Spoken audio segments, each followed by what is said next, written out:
I'm Logan Webb, and you're listening to TortureCast. Swinging. There's a high drive.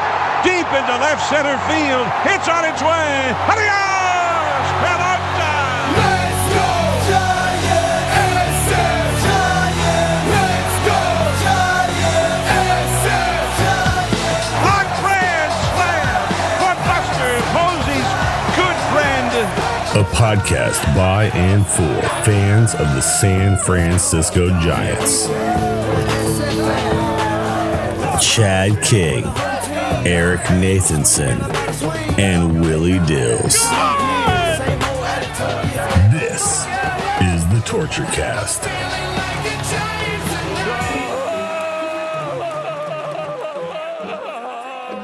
It's Wednesday, September 3rd, 2025, and this is episode 324 of the TortureCast, the podcast by and for fans of the suddenly, unbelievably Jekyll and Hyde surging San Francisco Giants. I'm your host, Chad King, and you know, Eric, I don't know what to say except for this. Just when I thought I was out, they pulled me back in. I mean, you were joking that we literally had their eulogy. We put them to bed. We put them 6 feet under. We were looking forward to the offseason and just like, maybe they can get closer to 500. Let's just see what can happen. They probably, they signed Melvin to an extension. Maybe they should rethink that, blah, blah, blah. How are you feeling about things right now? What the hell's going on? I'll say this. I'm enjoying watching Giants baseball again. Do I think they have a realistic shot at the playoffs? No, I still don't. But I'm enjoying watching Giants baseball again so much that I look forward to it every day, as opposed to the months of July and most of August where it was kind of like, why you got to ruin my day like that? So right. I am enjoying watching the Giants again, which is something I do appreciate. But I think it's going to be a case of too little, too late. Yeah, no, I'm not being facetious, but it's with a tinge of lament, I guess, because it is a little too late. They were at what was their deepest hole in the wild card? Was it 8 or 9 games back? It was one of the two, right? It had to have been something like that. I think it was 8 games, but anyway, they've been incredible.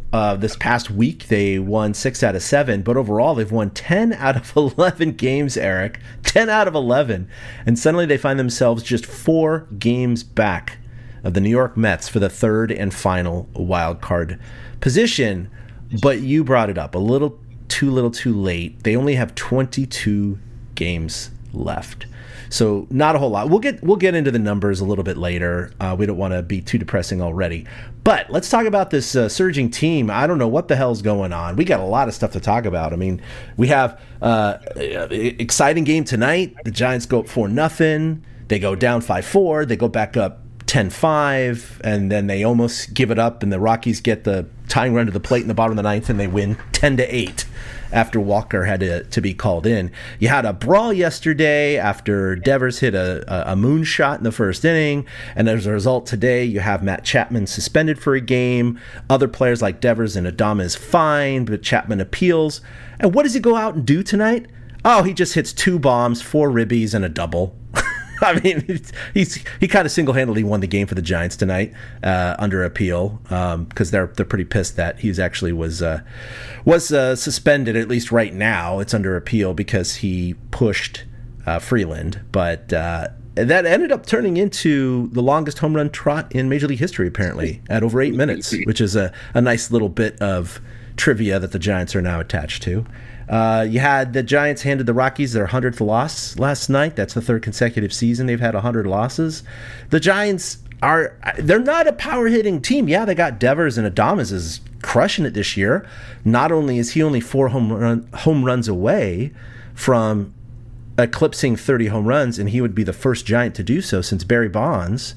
By the way, Devers doesn't count. He has 30 home runs now, but as you all know, he hit half of those in Boston. But he's only got 4 home runs to hit. He has 4 home runs to hit with 22 games left. He hit 4 this week, Eric. So overall, the Giants have now homered in 17 straight games, including tonight. That is more than any other team in Giants history. And during that streak, I should say San Francisco Giants history, during that streak, the Giants have hit 36 home runs, which is 24% of the 150 homers they've hit this season. Like, how does that suddenly change? Did Burrow say, everything I've been telling you guys, just forget it, and they start hitting? Like, how does that just suddenly change? Where the hell was this team 2 years ago? But we'll get into that a little bit and why they're hitting them now as opposed to when they were facing better pitching earlier this season. But I mean, seriously, did Burrow just literally say, guys, forget everything I taught you? It's just weird that now it seems to be the time that they do it. Granted, the Cubs and the Brewers were good pitching staffs that they faced. Mm-hmm. So those weren't easy. But like the Orioles, their fielding sucks, so they give them a ton of chances. The Rockies, they're the worst team in baseball since last year's White Sox. So, I mean, it's understandable that they're going to get their chances. But 17 in a row is impressive. 2 more and they catch the 19 in a row by the 1947 New York Giants. Mm-hmm. Yeah, it's weird, too, because you'd think they have technically won most of those 17 games, but it started off primarily with those 3 straight losses in San Diego. They homered in all 3 games, but it was like a solo shot each game, basically. I don't know. This is incredible power surge. I love to see it. It's fun. You got Adames going off, Devers going off. You have Drew Gilbert going off. You have Chapman tonight. It's been a lot of fun. This is definitely the team that we thought was around in the first half. But it really is a tale of, I'm not going to say 3 seasons quite yet, but you really had a team that, got up to 12 games above 500, was tied for first in June, fell off the cliff. We buried them. They were, 5th worst team in the National League at one point. Their low water mark was, 7 games under 500. Now they're suddenly back to 2 games above 500 and technically in the wild card race, although an outside chance. And they've won 10 out of 11. This is just strange stuff. I mean, I wish this team would kind of chill out and just find a vibe as opposed to just pulling on our heartstrings like this. But I guess you can't say they're boring necessarily right now. That's for sure. Right. That's what's fun about it. Like I said, I'm looking forward to watching Giants games. Like, I obviously with the tough year I've had, I kind of have counted on the Giants games every day as something to do. And so many times I come away disappointed. I'm looking back at these.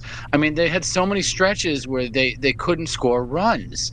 They stretch 1 run, 2 runs, 0 runs, 3 runs, 4 runs, 2 runs, 1-1, 3, 5, 1-1.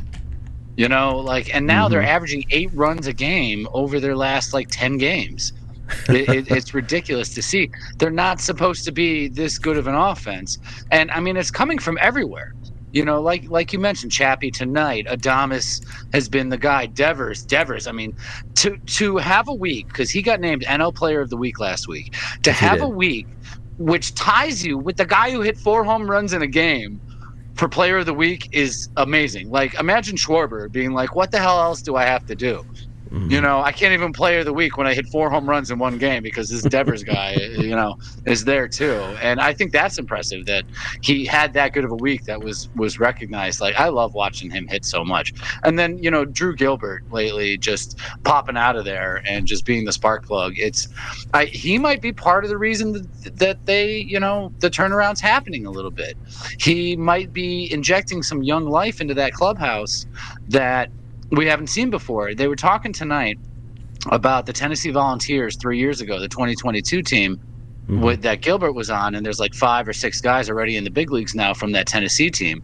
But apparently in an article, the assistant coach for Tennessee said that Gilbert was the guy that came in and kind of changed the program.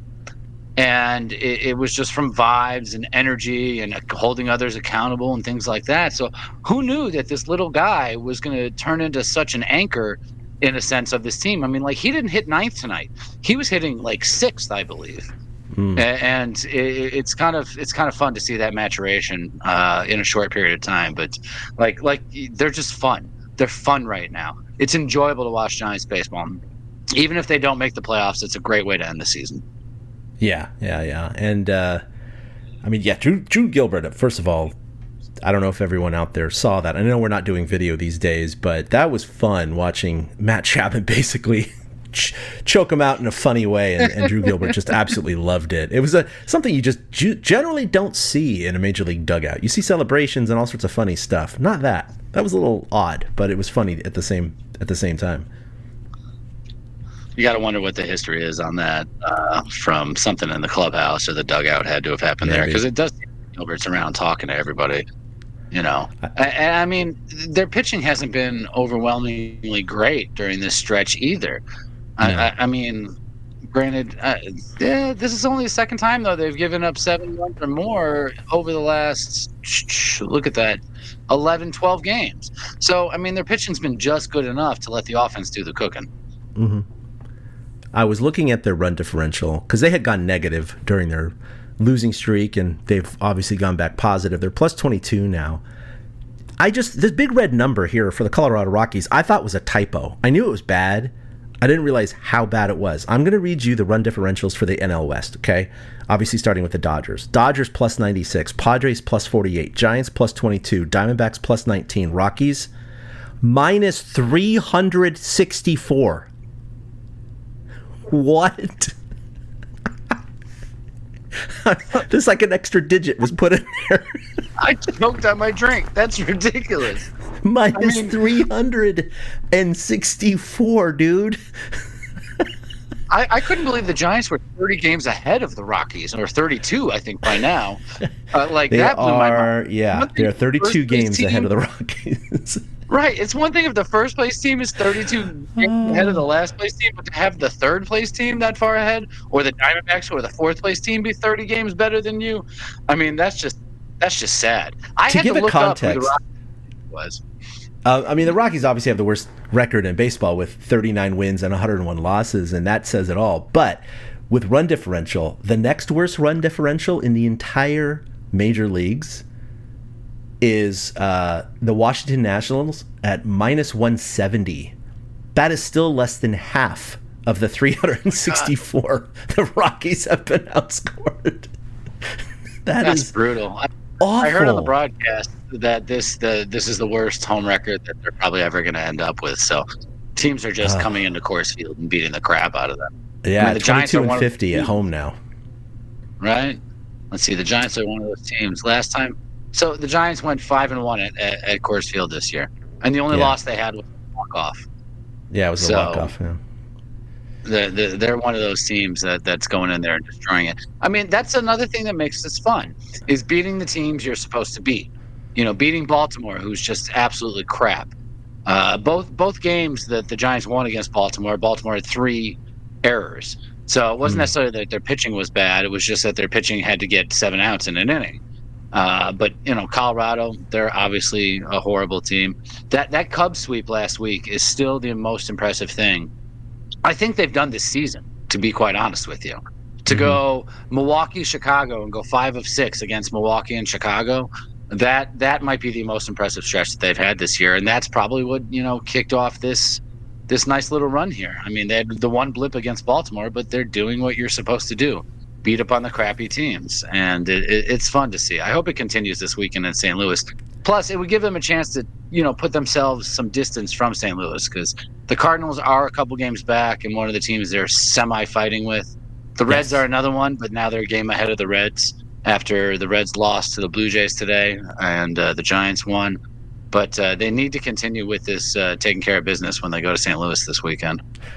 Yeah, last week we knew that they had to leapfrog 3 teams, including the Mets, and now it's only 1 because the Giants are in... They're their first team outside of the wild card right now. You're right. The Reds are 1 game behind the Giants, and the Cardinals are a game and a half behind the Giants. So it would be nice to go and take 2 out of 3 in St. Louis to put a little bit of distance. And that's really the only way that the Giants, again, still even have a chance to do this, because they don't control their own destiny necessarily. Hypothetically, the Giants could go 22-0, and the Mets would still have to lose 5 games out of their 22. For the Giants to overcome them. So I wanted to do some math right now, because coming into tonight, most sites still have the Giants at about a 6 to 7% odds for even just making the postseason. Clearly that went up probably by a couple of percent tonight, but we're talking 10% max. We know the math does not look good, and I'll tell you why. Number one, the Giants are 4 games behind the Mets. That's something. You're like, okay, well, they could, just 1 game a week, and they're there. The problem is that the Giants went 2-4 against the Mets this year. And the tiebreaker is, of course, no longer a 1-game playoff like it used to be. They're using head-to-head matchups. And so it's really 5 games is the deficit. Because if the Giants and Mets tie, Mets get the tiebreaker. So it's 5 games back of the Mets right now. And if you do the math, if the Mets go 11-11, perfect 500, the Giants would still have to go 16-6 the rest of the way. Is that impossible? No, they just won 10 out of 11. Of course it's possible. That's still a remarkable hot streak for this team. And of course, if the Mets are every game over 500, that's another game the Giants have to win. So then you're going 17-5, 18-4, and now you really start to see why the math doesn't work out. Because it's easy to, see the Mets play 2 games over 500. If they go 13-9, that's not unreasonable. Well, now the Giants have to go 18-4, guys. Not so good. Not so likely, especially when they have 7 against the Dodgers out of those 22 games. So just trying to temper my excitement a little bit about it. I think what's even worse and what hurts a little bit more, they did do well against good teams. Some of them. The Brewers and the Cubs you just brought up, they were just fantastic against. But you look at the intra-division, and they're 2-4 against the Dodgers because they still have 7 games left against them. But they played all 13 against the Padres, and they went 3-10 against the Padres this season. 3-10, including 3 out of 4 in that last series in San Diego. And if you do the math, that's where it gets a little frustrating, bringing up the standings here. The Giants are 5 games behind the Padres, right? So if the Giants, let's just say they were still under 500 against the Padres this year, but they went 6-7.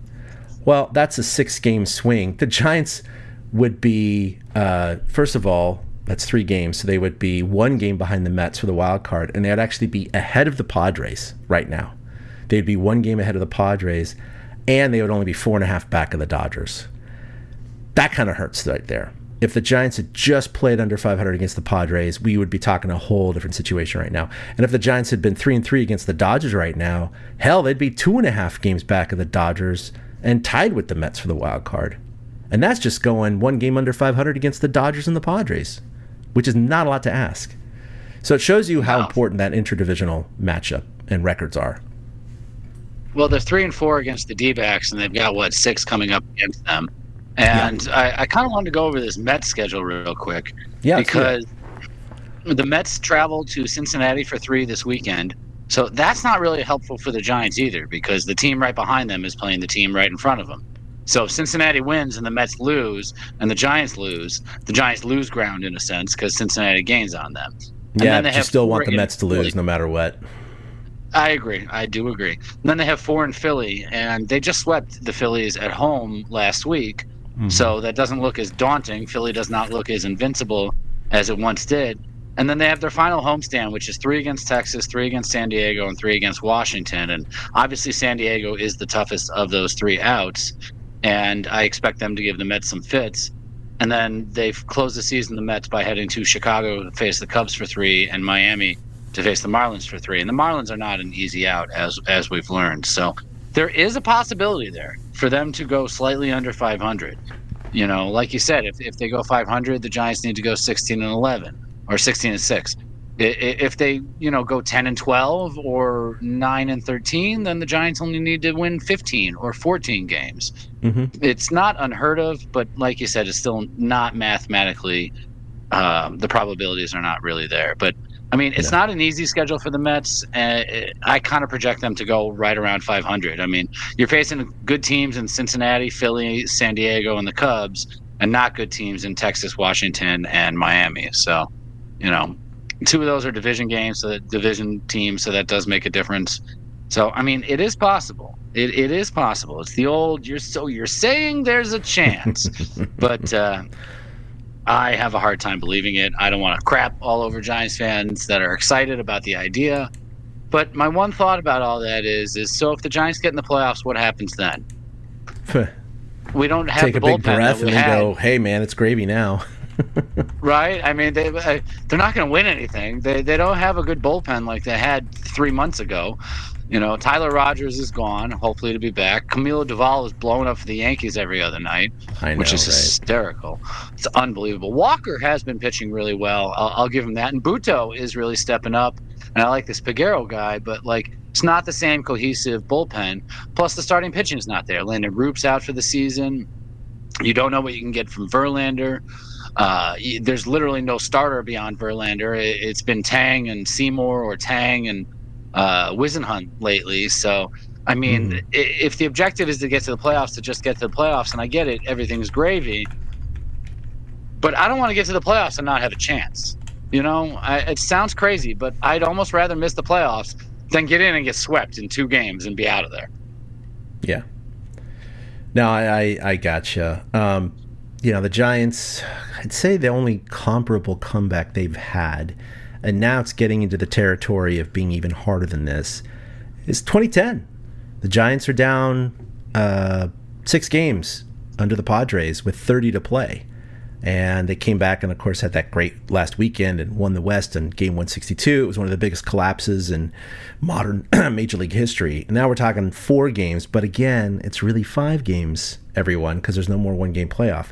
So it's really 5 games in 22 as opposed to 6 games in 30. I'd rather take 6 games in 30, to be honest. You had an extra 8 games and one more to make up. So I think the odds are actually tougher now than they were back then in 2010. And it did take a pretty remarkable collapse down the stretch by the Padres for the Giants to have that chance. And they had a little bit of destiny under their own control with facing the Padres in that last series of the year. Right. So, yeah, what are you going to do? I mean, all you can do is hope that the Giants can make up for, some of the slip-ups they had this year, primarily their record against San Diego, their record against sub-500 teams, at least a few of them, White Sox, Marlins, and others come to mind. And then just for whatever reason, just that absolute malaise they played with for the better part of 6 weeks until they've woken up in the last 2. I can't explain it. I can't put my finger on it. Maybe the players are telling the truth, as I was discussing last week or 2 weeks ago when Logan Webb and Adames were asked, like, what happened? And they all said, I don't know. I really don't know. I can't explain it. Maybe they can't. Maybe they feel like they've been putting just as much effort into the games as they had previously and just weren't getting the results. And this is just a wild ride on the outlier scale. I don't know what it is. Well, we went over the Mets schedule. The Giants schedule is they have 3 in St. Louis this weekend. Then they come home and play Arizona for 3 and the Dodgers for 3. Dodgers are the only winning team left on the schedule. They literally only play 4 teams the rest of the year. It's the Cardinals, the Diamondbacks, the Dodgers, and the Rockies. And so, they finished the season with 3 against Colorado, but 3 against St. Louis before then. They have to go to Arizona and LA, and LA is a 4-game series in a week and a half. So, I mean, it's going to be really tough to take 3 or 4. That's the stretch. And they have not played the best against Arizona this season either. So, to ask them to continue what they're doing to the Rockies and the Orioles against the Dodgers and the Diamondbacks, it's kind of a tough task. I mentioned it with the Mets. You're facing division foes in the Nats and the Marlins, and that's always a different ball game. Same with the Giants. And facing Arizona 1, 2, 3, 4, 5, 6, and the Dodgers 7. So that's 13 of their remaining games are against division opponents. Well, I'm sorry, I forgot about the Rockies. 16 of their remaining games are against division opponents, 13 of them that are, decent. So that does make the road a little tougher. I personally, I expect to see them take 2 or 3 from St. Louis this weekend and come home and feel like they got a shot. And then the reality check might come in next week against Arizona and LA. I don't want to foreshadow it. I don't want to be doom and gloom, but that's kind of the feeling I'm getting. Like, I understand the run they're on right now. They're playing crap teams. They really are.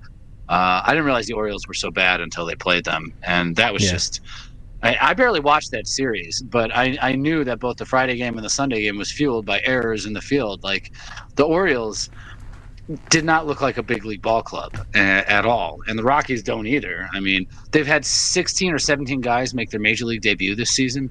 You're not a big league ball club. You can't be taken seriously. So thank goodness the Giants did what they were supposed to do.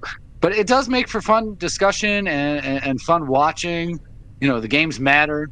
After the Giants took the lead in this game, after they gave up the lead but then took the lead back. No, it might have even been when they went up 4-0. The broadcast cut to the out-of-town scoreboard to show that the Mets had lost. So it shows that we're all scoreboard watching. And, I appreciate the scoreboard watching. It does make it fun. But I'm going to still temper my hopes. God, every time we start talking, I sound like a wet blanket. But I'm going to temper my hopes. The Giants, like Robbie Ray tonight melted down. He absolutely melted down. And he has not been as good over his last few starts as he has all season. And that was frustrating to see. I brought it up to you before the podcast. He should have gotten a strike 3 call. I don't remember who the batter was. And he didn't. And the next pitch, the guy lined a single to drive in a run. It was with 2 outs. And he gave up 4 runs after not getting that strike call. And it was embarrassing. And Bob never sent the pitching coach out to go talk to him until it was too late. Bob himself got tossed 4 batters later for yelling at Dan Bellino, the home plate umpire. And personally, full disclosure, I like Dan Bellino as a person. I met him. He was one of my instructors. He is from the Chicago area, just like I am. Wow. Yeah, he's a really, really nice guy. We've had a few beers together and talked about some things in the past. He's a really good guy, but he totally blew it tonight. And it's frustrating to see when a guy like that does that, a guy that you kind of know personally, knew personally. But he totally did screw him. But Ray was out there steaming on the mound. You could literally see on his face that he's thinking, I should be out of this inning. I should be out of this inning. I shouldn't even be throwing these pitches. And whether he's right or not, that's not what you want to be focusing on as you're trying to get a hitter out. So, I still had some problems with the coaching. I still have had some problems with the coaching and the things that they have done, even though the players are doing it. I said to you before the show, or maybe I don't even remember if I said it on the show. Did the players start saying, Pat Burrell, just stop listening to what I have to say? I don't know what changed, So like you said, when Logan Webb and Willie Adames are like, I don't know what's going on. I mean, maybe they don't. But shouldn't you know? Shouldn't there be some guidance in place to tell you what's going on, or at least point you in the right direction? Yeah, I agree. I think it's actually frustrating in the sense of they don't know what happened, but suddenly they're playing better. So right. From an organizational and strategic point of view, well, how are you going to detect or determine if this ever happens again and how to correct it when you have no idea what went wrong in the first place? So from that point of view, it is a little frustrating. I mean, yeah, you could look at the stats and go, they weren't hitting with runners in scoring position. Yeah, they're the obvious things like that. From a coaching element, what were they lacking? Was it motivation? Right. Was it situational awareness? Just making more mental mistakes? But if none of them could put a finger on it, at least not publicly, then I'm not really sure what we're supposed to think as fans, other than they're just riding these incredible hot streaks and cold streaks, and we're just going to have to live with it. But like you said, it's made for a fun couple of weeks of Giants baseball. They're starting to tease us with the wild card. We both recognize the very low chances that this could happen. But every day or every couple of days that they inch closer, you kind of go, that's what I thought today. I was watching the game, on the side at work. I mean, not the video, but the game day, and saw, the Mets and Tigers, and the Mets lost. And I was like, oh, man, if the Giants win tonight, it goes down to 4. Still hard, but, and, if the next week it's 3, and a week after that it's 2, then you can start thinking about things. But I think that this next week is going to go so far into telling how realistic those chances are. Even though the Dodgers are technically the only winning team that the Giants have left on their schedule, St. Louis and Arizona are each 1 game under 500. They're both 70 and 71. So they're right there with the Giants. They're all 500 teams playing each other. So you add it all up, and the Giants, their schedule isn't the hardest. No, it's not. But it's not a walk in the park, except for the Rockies at the end of the season, which could be a moot point by then. Let me tell you, if that Rockies series means anything to the Giants, that means they're in a good position, because that's the last series of the year. But you almost wish it would be in Colorado instead of in San Francisco. I know, right? It's weird to say that. Can they petition it? Can they damage Oracle Park and say, sorry, we got to go play in Colorado? That Superman movie on Friday night got out of hand. Well, the funny thing is that they went 5-1 on the homestand against the Cubs and the Orioles. And granted, the one game they totally just crapped it out, and that's the only game they've lost since in Milwaukee. But it would have been crazy had they gone 6-0 at home on a homestand after going 0-6 a month earlier. Yeah, that would have been absolutely stunning to me, and I'm not sure that's ever even happened in Major League history. I was very curious to see if that was something that happened. It's beating the Giants that helped the Mets get in position where they are right now, too, because it just was a month and a half ago that they lost those 3 against the Mets and then 3 against the Pirates at home. I mean, it's crazy at how quickly it turns. And to hit a home run in 17 straight games, like if you had told me in July that this team was going to hit a home run in 17 straight games, I would have asked you who your dealer was and do we need to get you to rehab? Because there's no way any of us thought that that was possible. It's not something the Giants do. They don't hit home runs. You know, Willie Adames has driven in a run in 7 straight games, notwithstanding yesterday, which I don't even think it counts as a game played for him. And no Giant has done that since 2014 when Pablo did it with 9 straight games. Like they're just connecting at all the right times. The home runs, though, to becoming like this, to literally homer in every game on a homestand, that's kind of stunning. That's not something you expect to see at Oracle Park.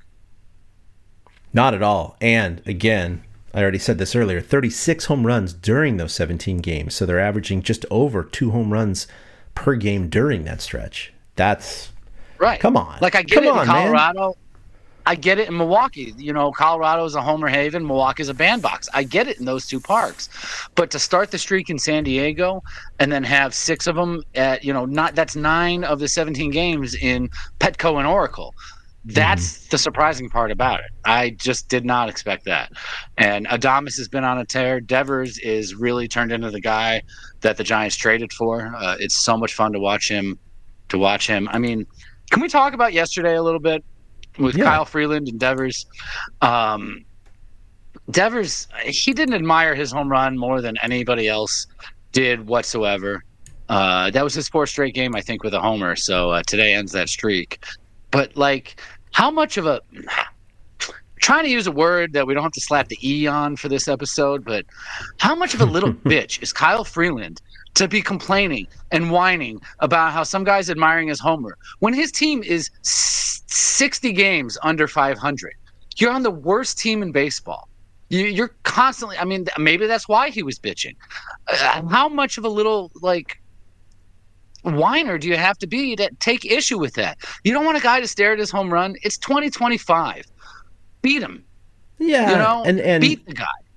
Look, I think there's a couple of things here. I've definitely softened my stance from the old guy going, stop looking at your home runs, right? I actually don't mind it as much, but here's the thing. I think it was a combination of a little bit of admiration for the home run, but also it was sneaking down the foul pole. It was one of those, right. Body language. Like he was staring and he was trying to make sure that it was going to go fair. So I don't think at all it was like 90% pimping. I think it was 50-50 or even more so. He was just waiting to see if it was going to stay fair or not. He never looked at Freeland. He never like chucked his bat, did a little skip, or like looked at him and pointed to the sky. He just kind of, was sitting there on his heels a little bit. And then he saw it start to go out, and then he starts jogging. And then Freeland, of course, interprets that as he was pimping his home run, takes issue of it. But I mean, the game has evolved. I'd say, 7, 8, 10 years ago, when those kind of home runs happened, there was a little bit more consternation from pitchers. I think as younger pitchers have come up, that's just the game now. You just tip your cap, you go, hey man, he earned it, he pimps it, whatever, it is what it is, I'll get him next time. So there seems to have been a softening by the pitchers. Now Freeland's not, a super young guy, but he's having a very frustrating season. And, he's like 3-16, his ERA is like over 7. So, I mean, it's like, dude, shut up. I mean, I looked on the Colorado Rockies chat board. These are Rockies fans that were throwing shade on Freeland. They were like, dude, shut up.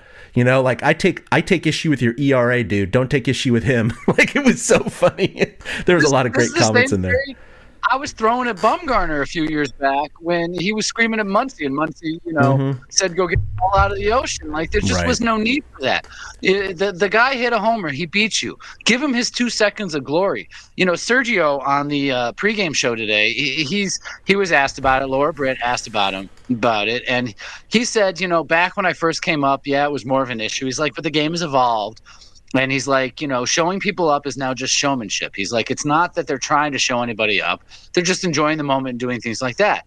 He's like, I wouldn't like it if I celebrated a strikeout without even looking at the batter and just walking off the field, and then the batter, had a problem with it. He's like, so if these pitchers want to celebrate their good moments, they have to let the hitters celebrate their good moments as well. And I think you hit the nail on the head. Freeland is just a frustrated son of a bitch. He is going through the worst season of his career, the worst season of the Rockies' probably existence. So everything just kind of came out of him in that one. But I mean, it was only the first inning. We were 2 batters into the game. How are you going to get so angry 2 batters into the game? This wasn't like a 6th inning tie-breaking home run, or a 6th inning to make it 10-0 home run. Literally 2 batters into the game. You don't think you can recover and beat the other team? Well, you're washed then, And I can't believe what came down from this either. Freeland doesn't get suspended for instigating everything. Adames and Chapman got tossed from the game, as well as Freeland for being the instigator. I understand why Adames and Chapman got tossed. I just don't like it. Punches weren't thrown. The threshold used to be punches thrown. And all Chapman did was kind of shove Freeland a little bit. He didn't shove him to the ground. He didn't shove him to the ground and start swinging. Adames may have extended it a little bit, but all they were doing was sticking their arms out and like waving their hands at each other. Devers even did that a little bit too, but there's absolutely no reason for Chapman to be suspended for a game for that tiny ass little shove. And there's no reason the Giants should have lost 2 players to the Rockies 1 player because the Rockies pitcher decided to instigate. None of this has felt, as a former umpire, I'd like to think that they would take into, because that's how they taught us, is you have to take into account the situation. And the situation there was Freeland was acting like a jackass. And they, like I said, they didn't shove him to the ground. They didn't swing at him or anything like that. They didn't throw any helmets. They didn't throw any bats at him. There's no need to eject these guys from the game. They were just coming to the defense of their teammate. There's no reason for Freeland to be acting like that. There's no reason for any of this to have happened whatsoever. So why are you going to punish the Giants for that? And it's kind of crap. And I love that Chapman came out tonight with the complete FU attitude. Homered on his first pitch, homered again, hit a double, tied his career high for most total bases in a game. He helped, like you said, win this game almost single-handedly. And I love that it kind of gave the big middle finger to the Rockies after that, because it's ridiculous that the Giants got punished the way they did for this fight. And it wasn't even a fight. I know you people can't see it, I'm using air quotes. That's not a fight.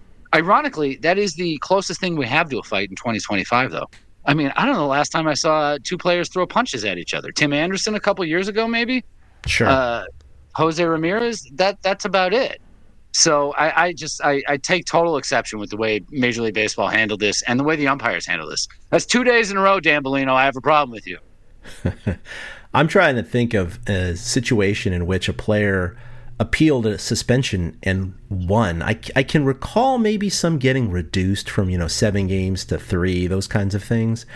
But I don't think I've ever heard of a person having a 1 or 2 game suspension overturned. I could be wrong. I'm sure it's happened and I just don't know about it. But I think the likelihood of Chapman's getting overturned is probably very slim. But what often happens in these situations is they'll wait for the appeal, and let's say Chapman's a little tired. He tweaks his thumb. He does something like that. He goes, "Hey, coach, I can take tomorrow off." And then they just tell MLB, "Hey, he's going to serve a suspension tomorrow. Don't worry about it." And, it's a day off anyway. So that's often how these things work out. We'll see what happens with Chapman. But I'm glad that they appealed it tonight because he went out there and pretty much won the game for the Giants. So it worked out in their favor, which is great. I have a whole new respect for Devers, too. You could kind of see it happening. When the melee was ending and Chapman and Adames got tossed out, I texted the Giants Chatter group chat, and I said, okay, they're going to have to put Devers at third. Costa's going to have to play short. Schmidt's going to have to play second because his arm hurts from getting hit there on Monday. And Dom Smith will be at first. And I got some initial pushback on the Schmidt, should probably play short. But I nailed it. I absolutely nailed it because Devers, he said it in his post-game comments that he understood the situation.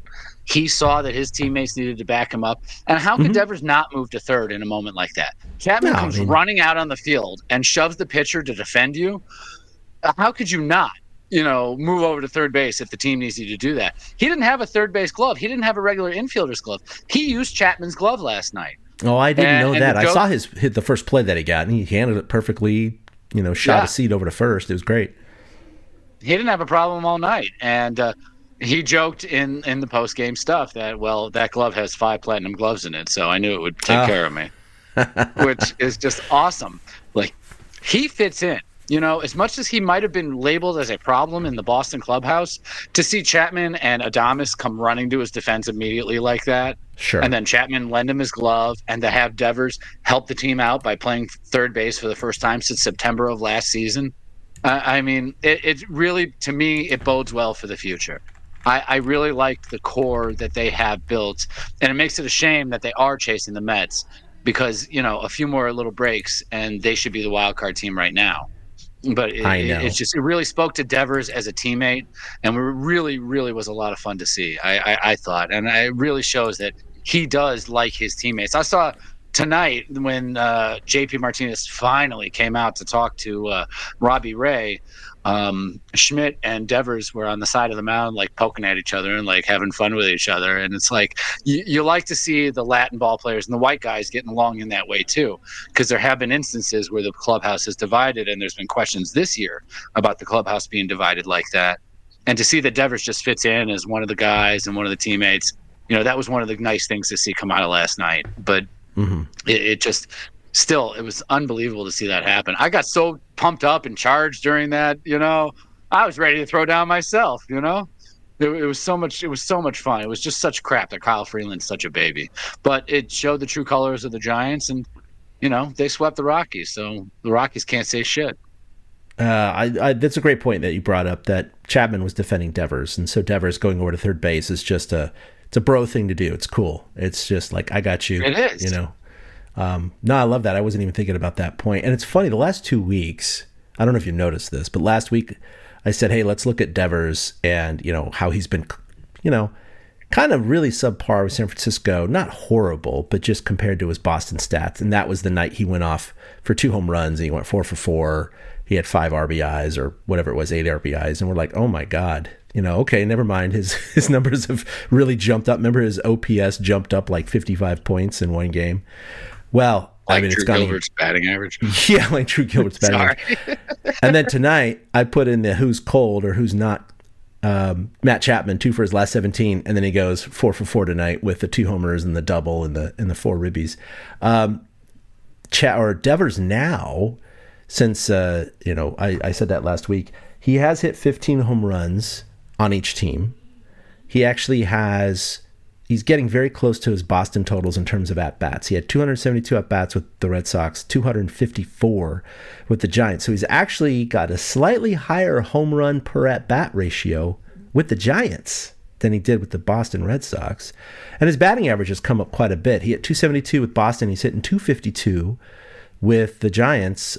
His OPS with Boston was 905, and right now with the Giants it's 832. So he's kind of really bridged that gap over the last 2 weeks with this hot streak that the Giants are on. It's great to see because, again, a lot of people were pointing fingers at him as one of the reasons for their cold spell, even though you and I dissected that and said, no, it's not him. I mean, yeah, maybe 1 or 2 games you could put on him, but not as a whole.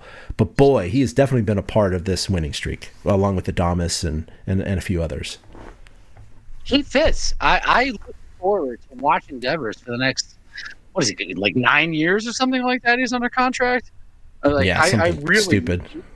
This trade, I mean, yeah, they're gonna have to figure some things out with Eldridge and Devers down the road as far as playing time. I mean, because you're not going to supplant Chapman at third, obviously, and Devers there's nowhere else he's going to play. So they're going to have to figure some things out with Eldridge and Devers. But I mean, he looks like he can be a force for this team. He really, really does. And we're still waiting on that first splash hit, though. So maybe he'll get it on the next homestand. I mean, it's crazy that he's got 15 home runs as a Giant and he doesn't have a splash hit yet. But, I mean, when he's going good, we see it. He'll hit homers to left center or dead center field.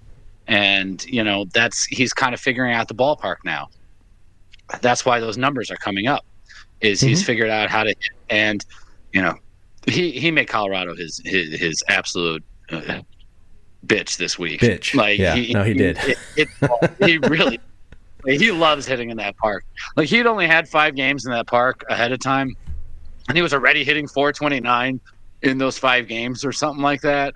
And he really enjoyed hitting it in Colorado. You could tell that that was a place that he likes hitting, and I think St. Louis might be the same. I don't know. I'm so positive about this Cardinals series coming up because I feel like it's a hitter's park this time of year, so they might have a shot. But Devers is absolutely never been a detriment to the team.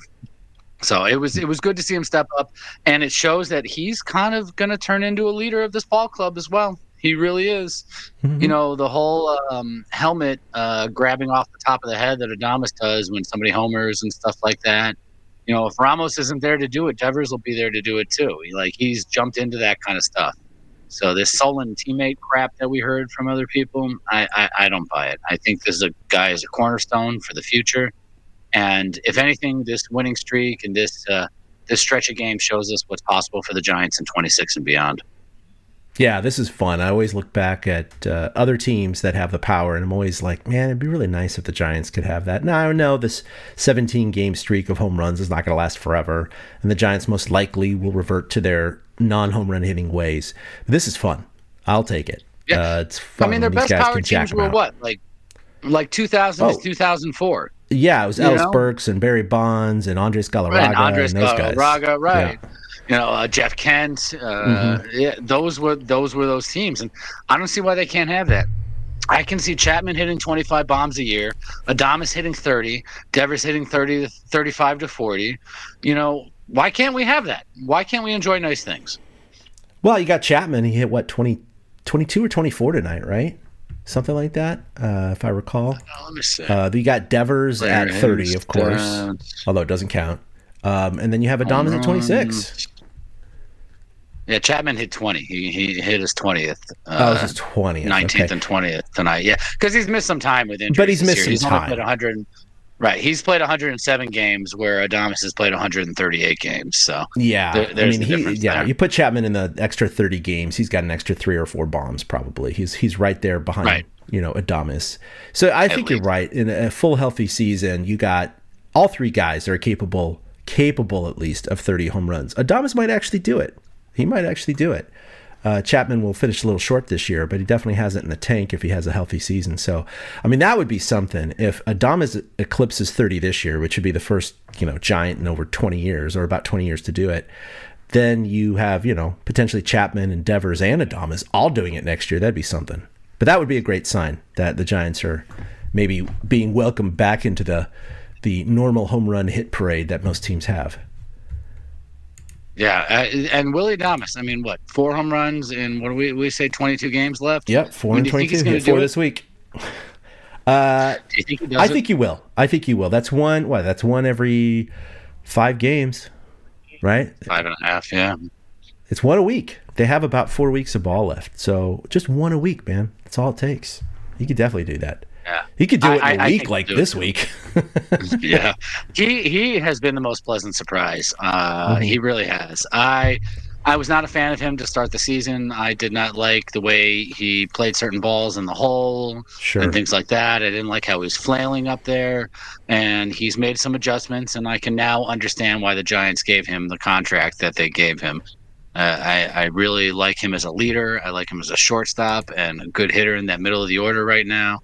So, I'm totally willing to take a mea culpa on all the crap I gave Willie Adames earlier this year. Well, speaking of mea culpa, Justin Verlander, man, he's definitely turned the corner in this season a little bit. His ERA got as high as, in the 6s and 7s early this year. It's down to a 4.29, but if you look at his last 8 games, he's actually got 3 wins, by the way. That includes his first win of the year, which was against Atlanta in July. And in those 8 games, he himself has gone 3-2 in terms of decisions. Unfortunately, the Giants have gone 3-5 in those games, but he's 3-2 with a 2.98 ERA, and that includes a really bad stinker against the Padres in which he gave up 6 earned runs in 4 1/3. So you really look at the whole body of work, and his last start was remarkable. Here he is, 42 years old. He goes out there, 5 innings, allows only 3 hits, but more importantly, struck out 10. Now, in those 5 innings, he also threw 121 pitches, which is insane. That's such high volume because he walked 4, but it's like still. I was watching that game. I'm like, are they really gonna let him keep going? Oh my God, they're really gonna let him keep going. I mean, he had another good game against the Rays where he struck out 8 in 7 innings, which I think is his longest start this year. Yes, it is. So you're right. He's had a good stretch. I mean, he had a blip against the Nats where he gave up 11 hits and wow, 5 runs in 5 innings. Yeah. Wow, that's bad. But he has turned a corner, and it was cool to see him get the 10 Ks. The little Verlander things are fun, more than anything else. It's just like, oh, okay, good. Good for him. I mean, to be fair to him, he hasn't been getting run support all year long. No. And who knows? I mean, the Giants are 7-17 in games that he's started. Mm-hmm. So they're just not performing for him. So, I mean, the bullpen has blown some of the games. I mean, it took 1, 2, 3, his 4th game of the season to finally even get a decision. So that really is indicative of the offense not backing him at all. But it was nice to see him dominate Baltimore that way on Sunday. Yeah, it was wild that he didn't. Go ahead. No, I was going to say maybe it's because he was used to facing Baltimore because he's an American League guy. Maybe so, right? It took him 17 starts to get his first win. Then he went another 9 starts, and he got a second win on his 23rd start, and then his third win on his 24th start. So he won consecutive starts. But I mean, consistency has been somewhat there in that streak. His innings pitched to earned runs has been the following: 5-0, 5-1, 5-0. Then he had that blip against the Nats, 5-5. Then 7-0, 4 1/3 and 6. That was the other one. And then 6-2 and 5-0. So, out of those 8 starts, in 6 of those, he only gave up 2 earned runs total. And the other 12 were given up in 2 games. So, not sure you know what Verlander you're going to get. But overall, he's been remarkably solid over his last 8. So it's good to see.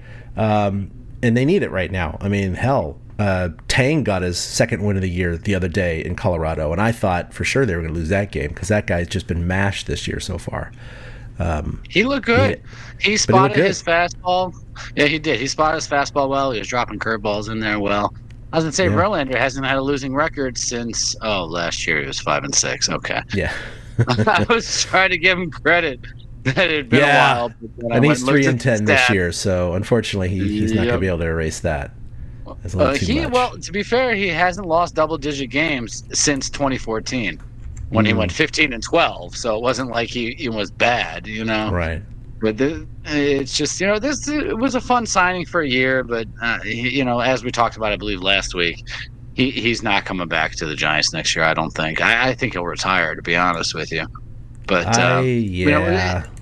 it's fun to have him on the team to kind of filter his knowledge to the other guys. But he'll be 43 next season, and I mean, I was just 43 3 years ago, and there's no way I could imagine pitching in 20 25 baseball games at that age. So there's got to be a point for him to hang it up. He's a Hall of Famer. I truly believe that, and so it's been fun to watch him, and I hope his season ends on a good note. I hope he does not have any more blow-ups. I was trying to map out the starters for the next few weeks for reasons, and there's a possibility, I think, that we might get to see him. Yeah, we'll see what happens there. We were just talking about Adames and Devers, and they definitely made the Who's Hot list coming into tonight's game. Adames' last 7 games, 429, 4 bombs, 9 RBI. Devers, 464, 5 bombs, and 12 ribbies. Now, tonight, they each only had 1 hit and an RBI, but still, that's not bad. They didn't have an offer. Drew Gilbert, who we just talked about, including tonight, I did update it with his stats tonight because he had a home run. 10 for 19, 2 home runs, 8 RBIs, and his average went from 0.97 to 260 over that span. So, I mean, that's great to see. A guy who couldn't buy a hit. Yeah, his OPS is 815. He also has 3 doubles and a triple. Yeah. So, I'm starting to think he's a better Yaz than Yaz. Yeah, we'll see. Speaking with Yaz has been doing pretty well in Kansas City. I'm actually happy for the guy. I'm with you there. I'd like to see him do well. Yeah, somewhere what are else. you going to say, right? Yeah, just not. I'm just saying, not against. It the wasn't Giants, working maybe? here anymore. It wasn't working here anymore. Obviously he's found better coaching, so he's locked in a little bit better. Right. I mean, you hope that maybe he'll come back with the Giants next year, but you're like, no, keep away. Keep Yeah, away. for real. When he retires, he can come back in some capacity. I'm fine with that. I totally am. But I mean, they don't need the outfield, plug. It's going to be a logjam next year. Matos is showing some good stuff. Gilbert is showing some good stuff. So, what do you do going into next year? Do they shop around looking for a right fielder, or do they stick with this Matos-Gilbert combination? Because Lee's obviously entrenched in center. Ramos is in left field. The Giants don't have a lot of holes to fill next year. They really don't. It's really kind of something. They actually need to go out and get starting pitching.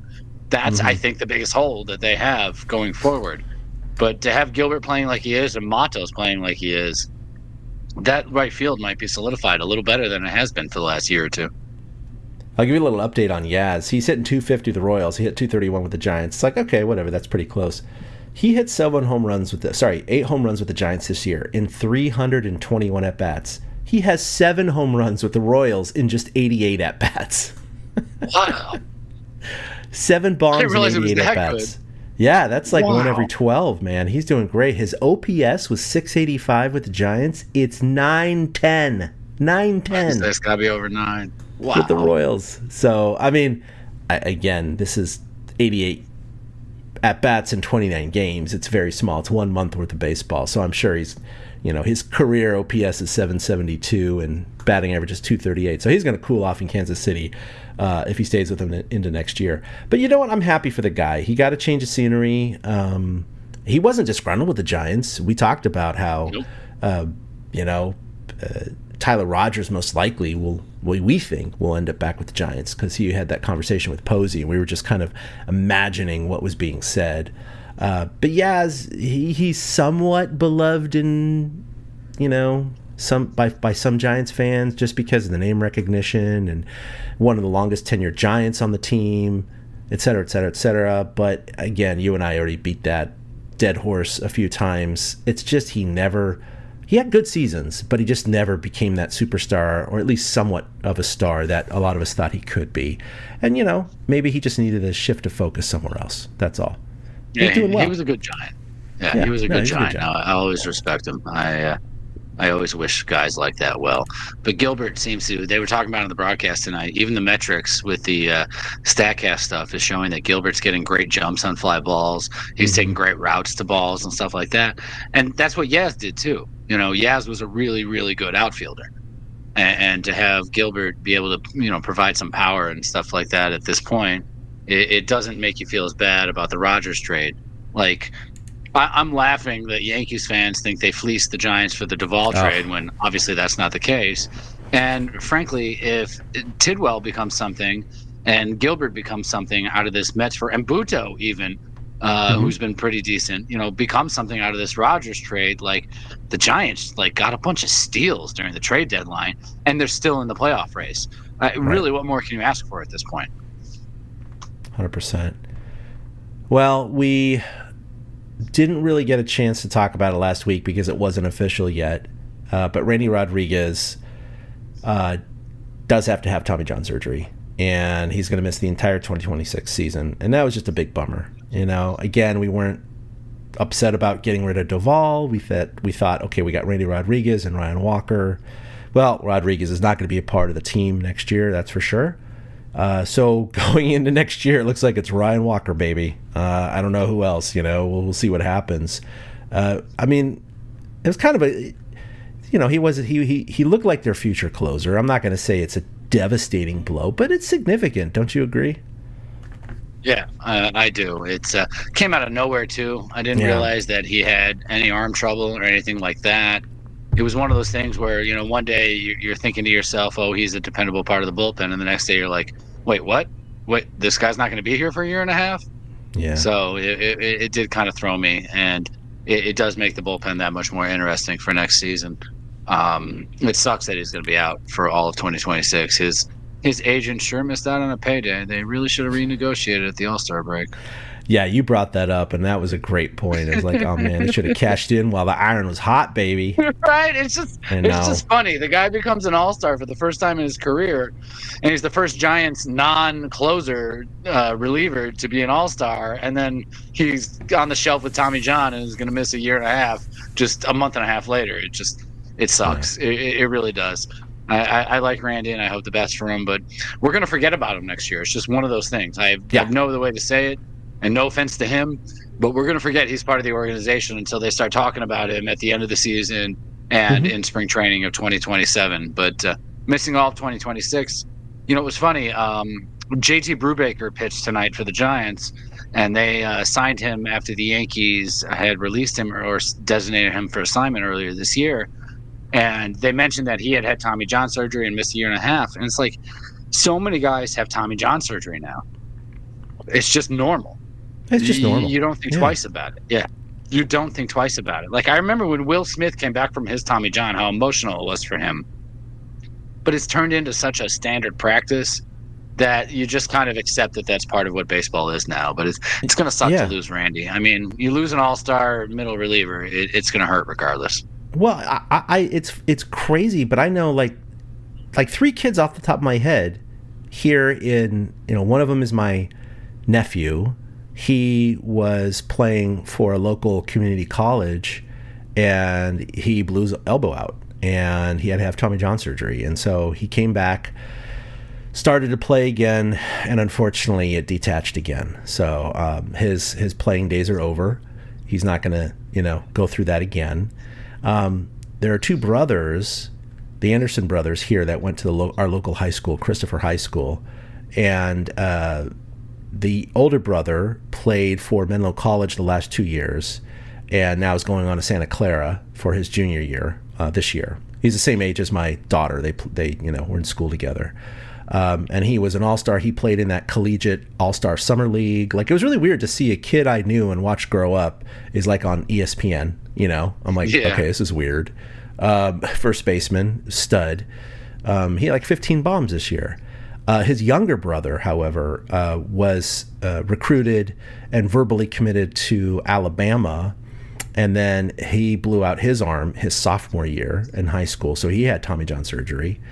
His father, John, who I know really well, he had Tommy John surgery when he was in college. Of course, that was many, many years ago.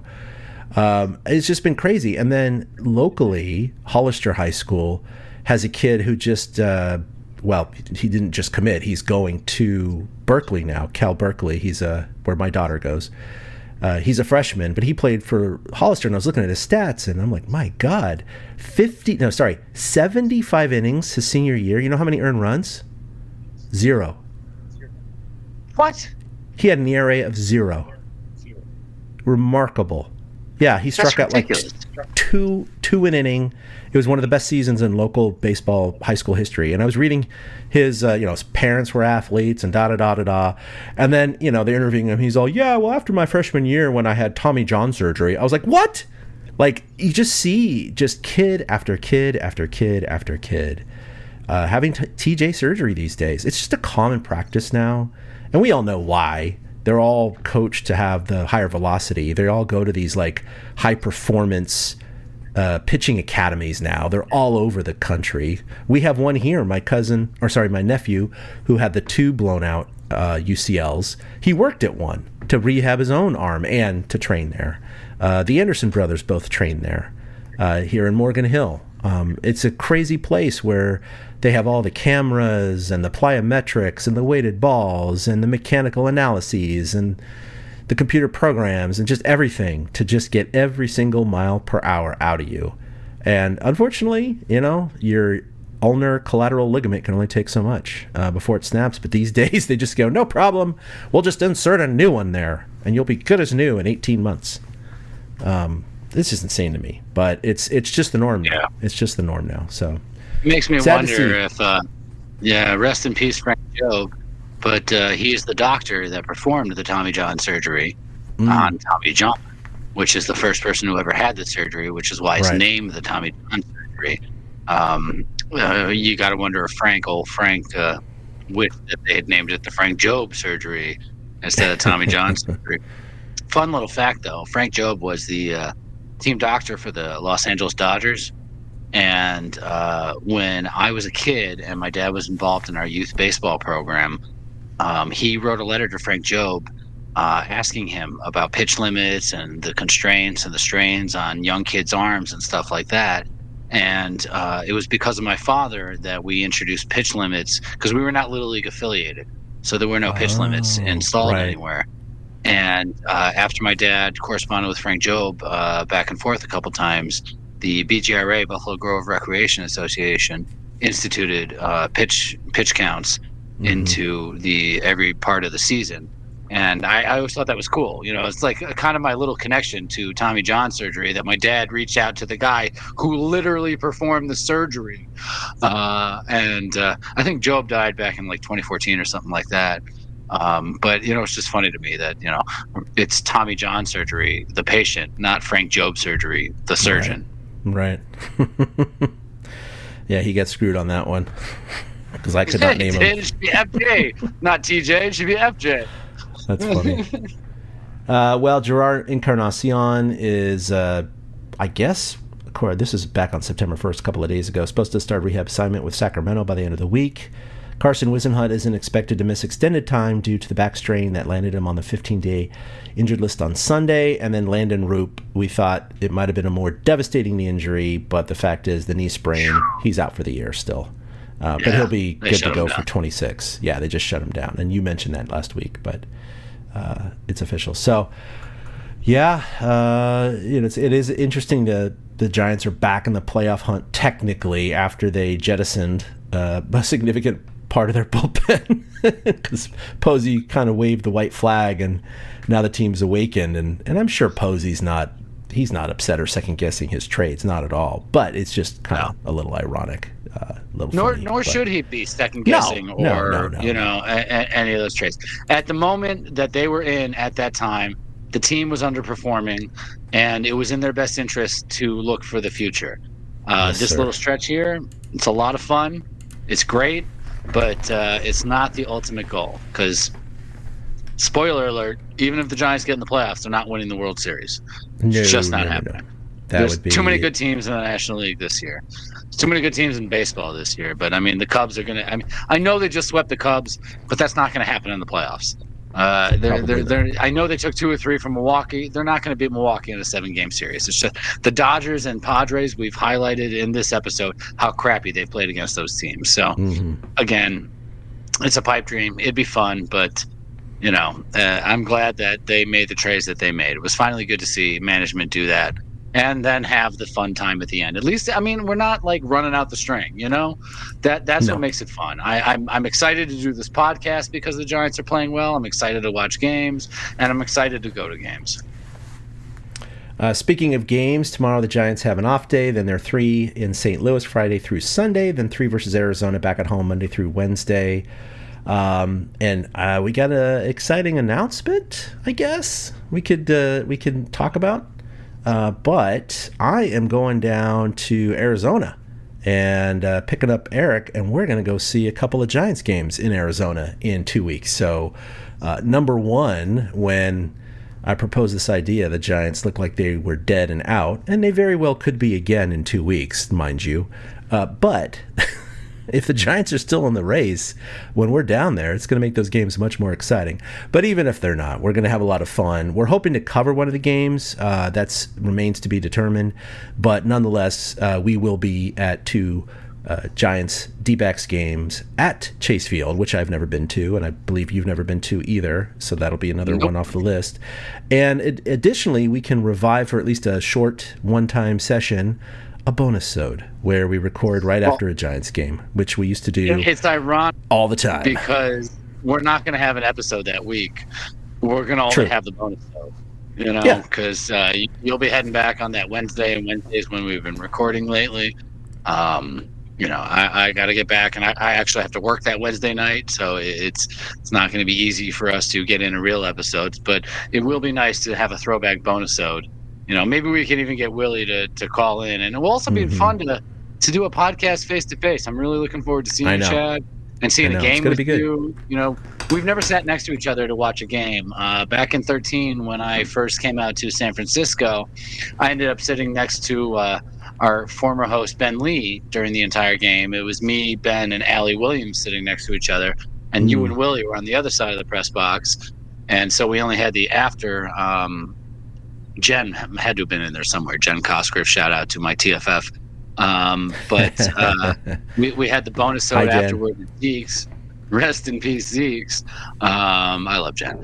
And so, you know, it'll be fun to actually like look at each other face to face when we're talking about baseball, reliving, you know, those games. You know, I mean, who knows? Maybe we'll get so excited we'll do a bonus soda after each game. Maybe we'll do two.